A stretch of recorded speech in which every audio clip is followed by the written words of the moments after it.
Welcome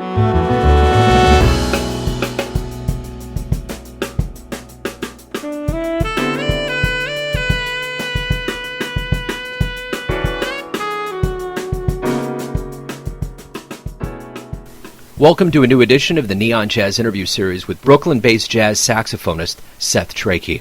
We caught up with him in early May 2020 to talk about his upcoming June 2020 CD, Zygmon, during an intense COVID-19 time in America and New York specifically.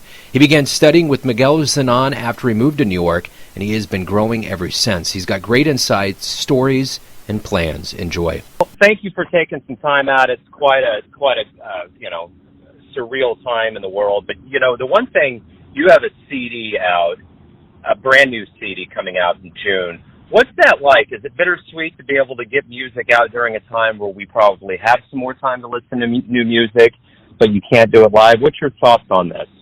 It's kind of confusing, to be honest. This whole experience, the pandemic, in one sense, has almost reignited my love for music. Not that I doubted my love for music before, but it's, every night we sit around and we listen to music for hours, and had these amazing listening sessions, have really taking kind of capitalism away from music and not having any gigs. You have to find a different motivation every day to practice.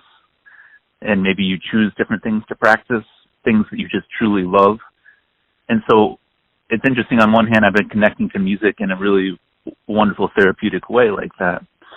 And on the other hand, I've really been kind of looking out at all the systems of kind of capitalism in our society and really doubting a lot of those systems.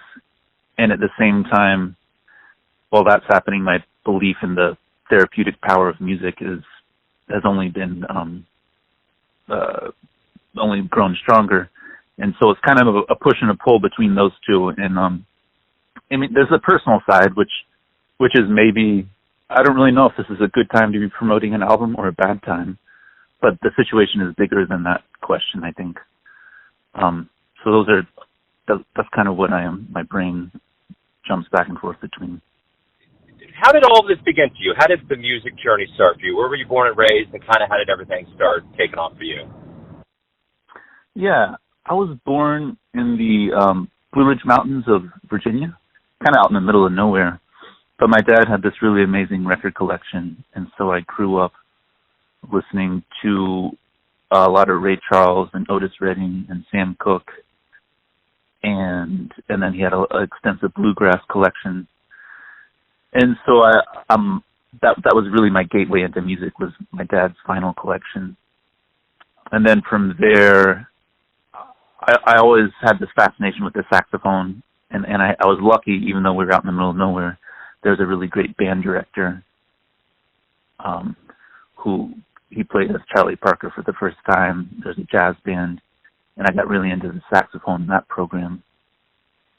And from there, I applied for the high school program at North Carolina School of the Arts, which is this really wonderful arts boarding school in North Carolina, and I spent 4 years during high school just being able to study saxophone and play in different ensembles, take music theory classes and whatnot.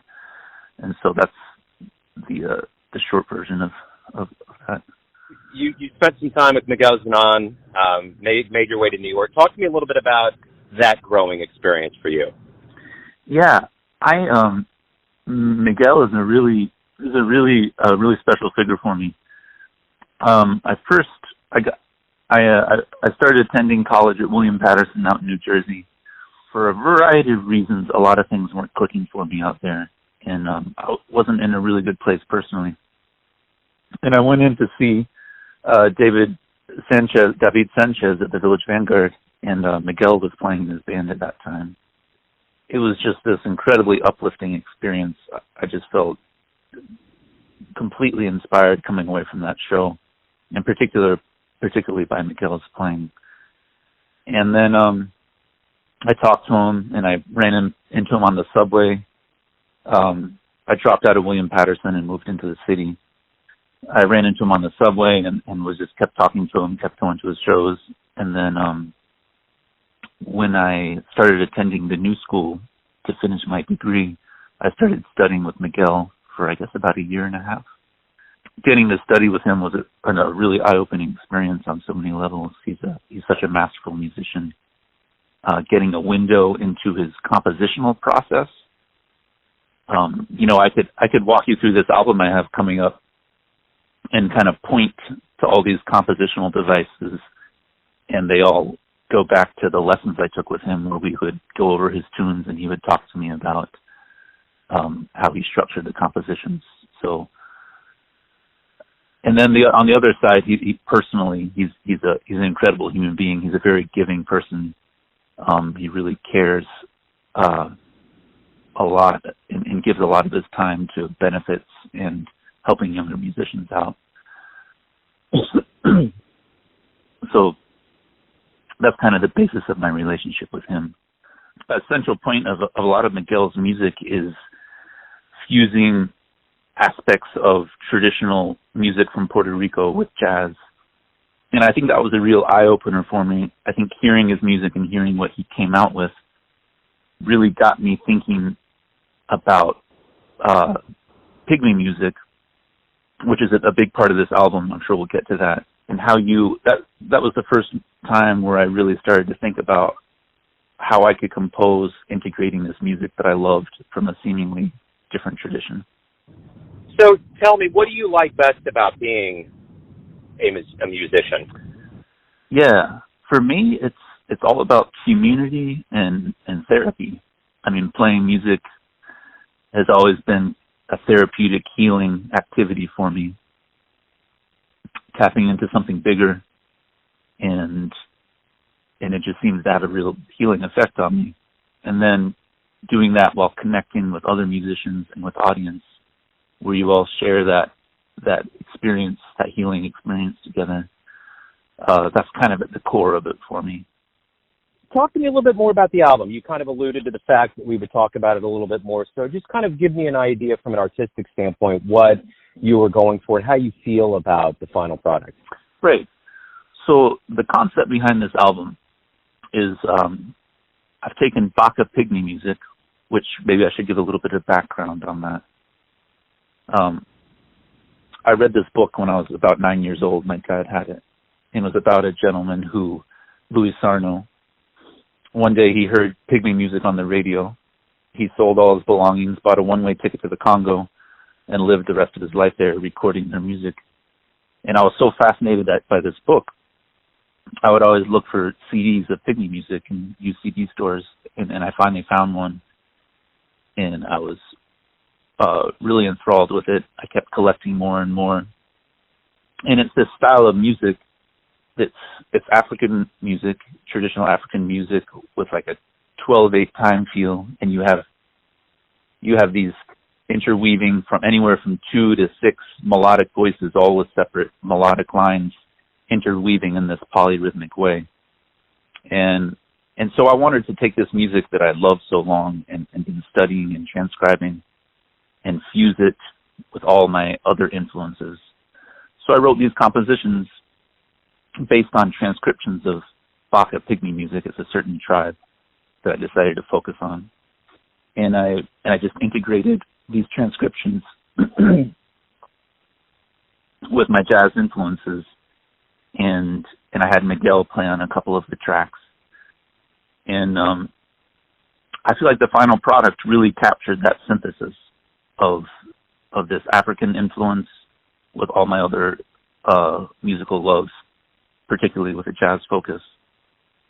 And it was all about that, like a seamless combination of those disparate elements. Right on. So let me ask you this. We're going to get to the end of this COVID-19 surreal world that we're in right now. We're going to get back to live music at some point. What revelations or realizations do you hope both musician and audience gets from this time away? Oh, that's a great question. And I've been thinking about this. I'm sure everyone has. I hope the value that everyone is getting from music at home and the comfort that they're getting from it, I hope that deepens a a valuing of music, live music, recorded music, and perhaps as the catalyst to create some systems where musicians are compensated better for their music through online sales. I hope that's one somehow. I hope it results in that. And then on a bigger level, I hope as a society, we learn to take care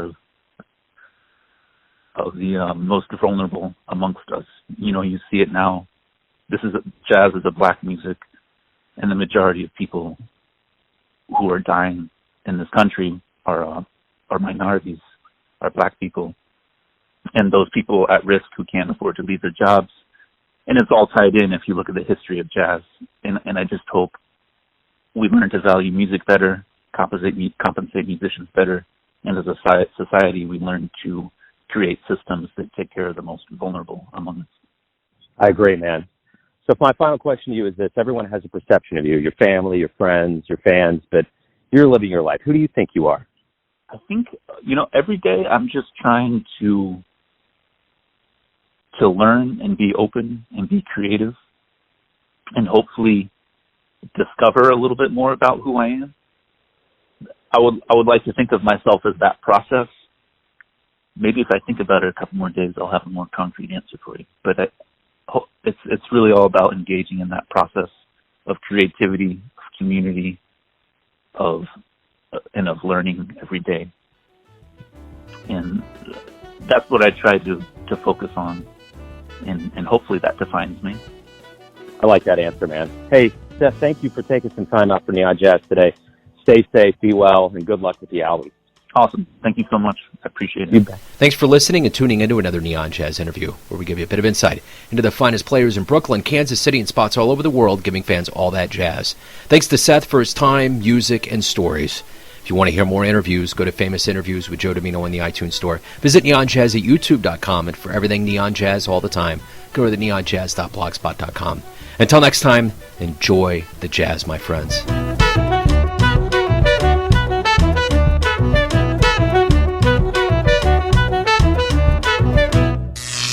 Neon Jazz.